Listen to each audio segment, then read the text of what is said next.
President-elect Donald Trump just wrapped up his remarks speaking at his Mar-a-Lago club, where the room is filled with several of the people that he just named to his incoming cabinet, including one of his latest and most controversial picks, Robert F. Kennedy Jr., who Trump has chosen to be the nation's health secretary, despite how the vaccine skeptic has no medical degree or public health experience. Kaitlan Collins very conveniently failed to mention that the current sitting Secretary of Health does not have a medical degree or prior public health experience. Like, she says that in such a misleading way to make you think that it's like the status quo, that it would be expected. It's misinformative, it's misleading. But the only thing that she's really doing by trying to mislead in that way is making herself seem less credible. Just to give a little bit of information, the current sitting Secretary of Health, his name is Javier Becerra, and he doesn't have a medical degree. His background is in economics and law, I believe. So really just a kind of null point. The current Assistant Secretary of Health does have a medical degree. There is a picture going around online of that person, a male to female transgender person called Rachel Levine. And there's a picture going around online comparing Levine to Kennedy in terms of their physical appearance of health. And you know, that picture is only slightly inaccurate in that Kennedy is nominated to be the Secretary of Health and Levine is the Assistant Secretary. But either way, I do agree that Kennedy looks healthier. But I didn't actually realize that there was a transgender woman as the Assistant Secretary of Health. She has been a strong advocate for affirming care for transgender minors, including puberty blockers and hormone therapy for young teenagers. And you know, this is a controversial topic, and this is one of the reasons why people voted for Trump, is that they are concerned about the kind of push to put young people who are experiencing identity crisis on pharmaceutical products and on puberty blockers that, you know, could have long-term effects on them psychologically or even physically, or, you know, on their fertility, etc. One of Trump's ads about gender affirmative care ended up being very effective during his campaign. I did look into it, and Rachel Levine never received any scrutiny from CNN for her advocacy of puberty blockers and hormone therapy for young teenagers who are experiencing gender confusion, etc. If you are going to hold such a standard to the Republicans, hold the same to the Democrats as well. We all know it's insanely biased, but it's just a matter of principle here for me. If you're going to be questioning the influence of people who are in the Department of Health in government, you know, report fairly. But I do actually think that Kaitlan has a different agenda here than just trying to mislead the average viewer. The media has been tearing apart every single pick that Trump has announced. There's something that Kaitlan mentions at the end of this broadcast that reveals the intention behind that. But I'll show you that in a minute, because first, I just want to show you there's another CNN host, and the way that he worded something the other day, it actually perfectly explains the ongoing problem that the left-wing media keeps missing. I think progressives make a mistake when we just roll our eyes and just kind of throw everybody in the same, you know, crazy bucket when people ask tough questions. I think you have low trust voters and you have high trust voters. And the low trust voters are also on the progressive side. You have voters who say, listen, all these experts have been telling me stuff that turned out not to be true. They gave me a housing bubble that wiped out all of my assets. They had my kid go fight in a war that was dumb. You know, I don't believe everything that we were told during COVID served my child well in his or her school. So you do have people who have said, look, experts have let us down. And so I think that the mistake we make is then here comes RFK Jr. on the nutty train. And all we do is throw rocks at him, as opposed to saying, you know what? If there's evidence, there's been some corporate capture of some of these agencies. As Democrats, we should go after that. We should actually grab this mantle. We want to make sure that kids are safety. We don't necessarily, brush moms aside if they, I don't know, I'm concerned. I think progressives are making a big mistake. We have left these parental concerns for the right wing to exploit, and I think that we should take them seriously. He made a really, really good point here. RFK Jr. is popular because he's willing to ask the difficult questions that people on the left just are willing to ignore. And people are tired of their concerns being ignored. People knew what they were voting for when they voted for Trump. People knew that they were voting for RFK as well. In my opinion, the media has got it backwards, whether intentionally or not. They misrepresent the order that these things have happened in. In my opinion, people aren't losing trust in these administrations, doctors, politicians, vaccines, etc., because of people like RFK Jr. or Trump or whatever. These administrations and these people, they possessed our trust and they lost it.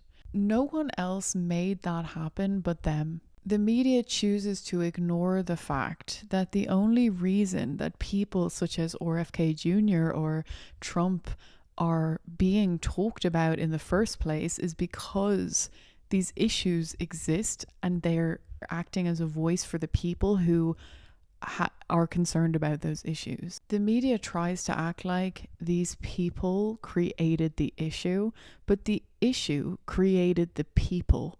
The issues that people are concerned about that have been continuously ignored put people such as RFK Jr. and Trump into the positions that they're in now. Saying that RFK Jr. is a vaccine skeptic is really putting it lightly.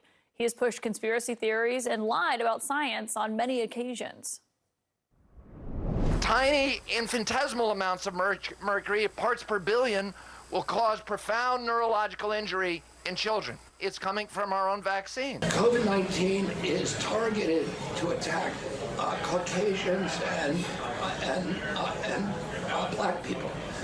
The people who are most immune are Ashkenazi Jews and Chinese. The capacity for these chemicals that we are just raining down on our children right now to induce these very profound sexual changes in them is something we need to be thinking about as a society. Even in Hitler's Germany, you could cross the Alps into Switzerland. You can hide in an attic like Anne Frank did. Today, the mechanisms are being put in place that will make it so none of us can run and none of us can hide. They're putting in 5G to harvest our data and control our behavior. Needless to say, that is not true.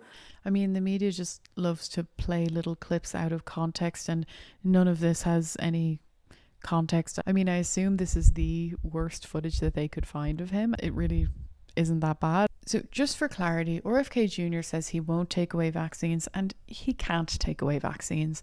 He won't have that kind of authority. No one can have that kind of authority. These things go through Congress, and if something like that was brought to Congress, it would receive huge amounts of scrutiny, and it wouldn't be able to pass.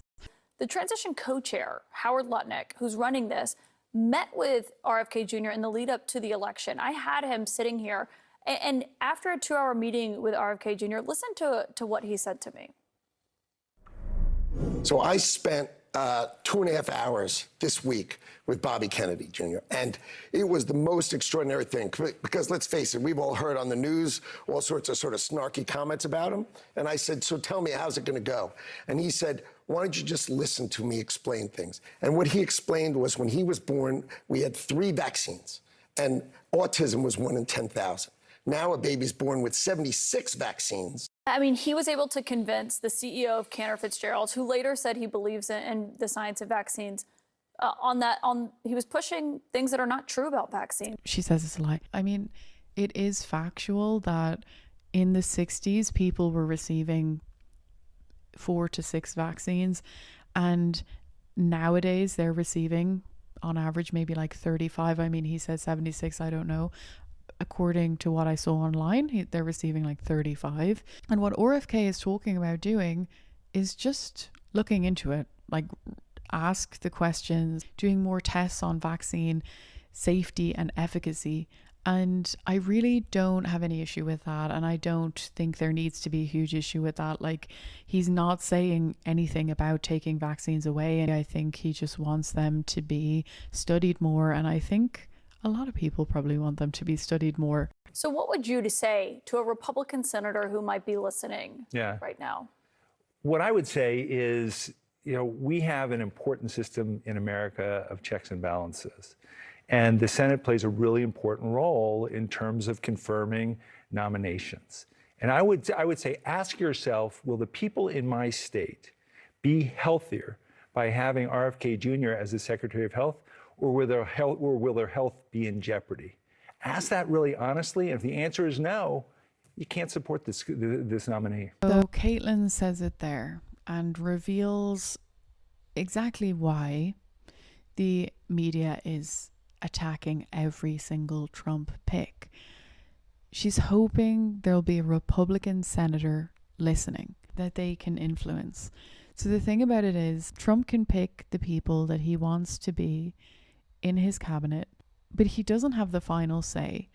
It has to go through the Senate and it has to get approval first. So the reason that the media is tearing apart every single person that gets announced is because they're hoping that a Republican senator will be listening, will be influenced, will get swayed, and that they'll be able to stop, even just like a little bit, stop Trump from getting the people into office that he wants in there. They basically are just trying to do anything they can to sabotage him and his plans. For whatever reason, they really, really, really don't want Trump's picks getting in. And I think many of us are just hopeful that they will, and are very hopeful that RFK Jr. will get through and be able to have a positive impact on America's very kind of corrupted healthcare system. Do you think that that will work? Do you think that CNN and the other media outlets will be able to influence any Republican senators? Do you think that RFK is going to make it through to become the health secretary? Let me know in the comments. I'm happy to discuss it with you, and please like and subscribe. I really appreciate your support. Thank you.